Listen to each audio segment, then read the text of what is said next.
This is Jerry with Jerry's Retirement Wisdom. Today we're going to be unboxing the KitchenAid ice cream maker attachment for the KitchenAid Artisan Mixer. Picked this up at Kohl's today for $99.99. Let's see what we've got here.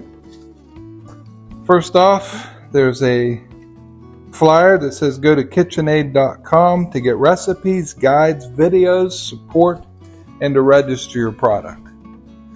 Also, there's a card here that says important. Always set the mixer to speed 1 before adding your ice cream base to the bowl. If the mixer's not running, the base could freeze too quickly and lock the attachment, causing breakage.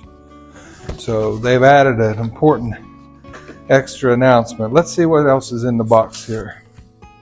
We've got the KitchenAid ice cream maker attachment instruction manual. This is called the drive assembly. This is called the dasher. And lastly, this is your freezer bowl.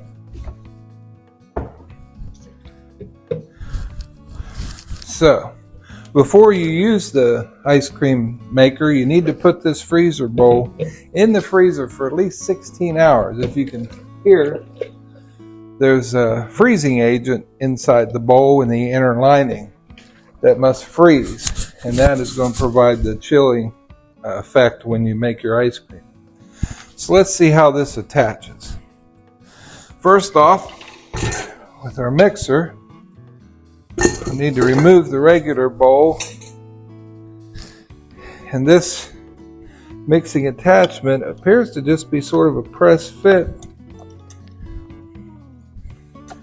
Goes on right here. Then you put your bowl in place, and then the dasher sets inside the bowl, and this part of the mixing attachment goes right in the dasher. Lock your mixer down, and then you would start your mix on stir, and like it said in the important note inside the box, make sure it's running before you pour in your mixture. It might freeze too fast. That would lock your blade and could harm your mixer. So you add your ingredients, set the mixer to number 1, and then you let it run until your ice cream is sufficiently frozen. They say if the mixing attachment starts to make a slipping noise, that's an indicator that your ice cream's finished.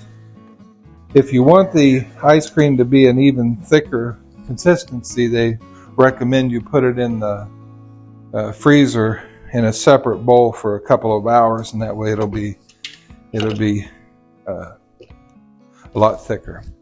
So this has been Jerry with Jerry's Retirement Wisdom, reviewing the KitchenAid ice cream maker attachment. If you like our videos, be sure to like and subscribe, and we'll keep them coming. We'll see you next time.